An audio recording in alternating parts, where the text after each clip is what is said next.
এবং আগামী দিনগুলোর অঙ্গীকার। প্রিয় সম্মানিত উপস্থিতিবৃন্দ, বিশ্ব এখন আর্টিফিশিয়াল ইন্টেলিজেন্সের যুগে প্রবেশ করেছে। জ্ঞানে বিজ্ঞানে বিশ্বের বিভিন্ন দেশ এগিয়ে যাচ্ছে। অসম্ভব প্রতিযোগিতামূলক এই বিশ্বে সমান সম্মান এবং মর্যাদার সঙ্গে যদি আমরা একটি প্রভাবশালী রাষ্ট্র হিসাবে টিকে থাকতে চাই, তাহলে এই মুহূর্তে সবচেয়ে বড় চ্যালেঞ্জ আমাদেরকে মেধা, মননে, জ্ঞানে, বিজ্ঞানে অবশ্যই সমৃদ্ধ হতে হবে।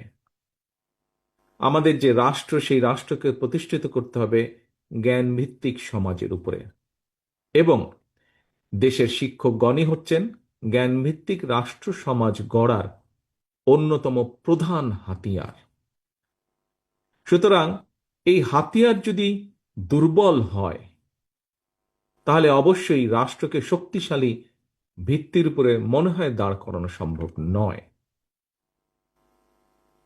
শিক্ষক সম্পর্কে বিখ্যাত সায়েন্টিস্ট আলবার্ট আইনস্টাইন একটি কথা বলেছিলেন। কথাটি খুব সম্ভব এইরকম: সৃষ্টিশীল প্রকাশ এবং জ্ঞানের মাধ্যমে বা জ্ঞানের মধ্যে আনন্দ জাগ্রত করা হলো শিক্ষকদের সর্বপ্রধান শিল্প বা আর্ট। সম্মানিত শিক্ষকবৃন্দ, সম্মানিত অতিথিবৃন্দ,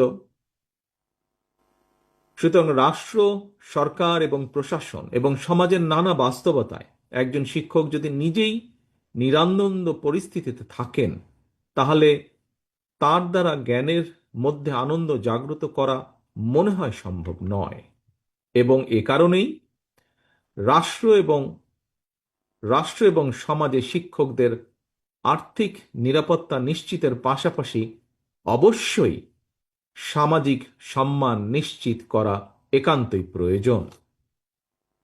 সম্মানিত শিক্ষক, উপস্থিত প্রিয় ভাই ও বোনেরা, প্রাথমিক পর্যায় থেকে শুরু করে সর্বোচ্চ বিদ্যাপীঠ পর্যন্ত সরকারি, বেসরকারি, এমপিওভুক্ত কিংবা নন এমপিও সব মিলিয়ে খুব সম্ভবত সারা দেশে শিক্ষা প্রতিষ্ঠানের সংখ্যা মনে হয় প্রায় ৯৫,০০০, এবং খুব সম্ভবত এর ভেতরে সম্পূর্ণ এমপিওভুক্ত প্রতিষ্ঠানের সংখ্যা প্লাস মাইনাস অ্যাবাউট ২৬,০০০-এর মতন।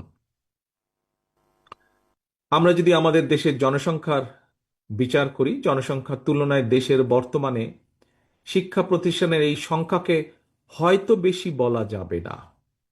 তবে আমরা সবাই মিলে যদি শিক্ষক, শিক্ষার্থী সবাই মিলে আমরা এই শিক্ষা প্রতিষ্ঠানগুলোর গুণগত মান নিশ্চিত করতে পারি এবং আমাদের শিক্ষার ভিত্তি, স্কুল কলেজ পর্যায়ে শিক্ষার ভিত্তি আন্তর্জাতিক মান সম্পন্ন করতে পারি, একই সাথে অপরদিকে বিশ্ববিদ্যালয়গুলোকে শিক্ষা এবং গবেষণার প্রাণকেন্দ্রে পরিণত করতে পারি, তাহলেই আমাদের লক্ষ্যে আমরা ধীরে ধীরে এগিয়ে যেতে পারব। দেশের শিক্ষা ব্যবস্থাকে পুঁথি নির্ভর না রেখে শিক্ষা কারিকুলামকে স্কুল পর্যায় থেকে ব্যবহারিক এবং কারিগরি নির্ভর শিক্ষা ব্যবস্থায়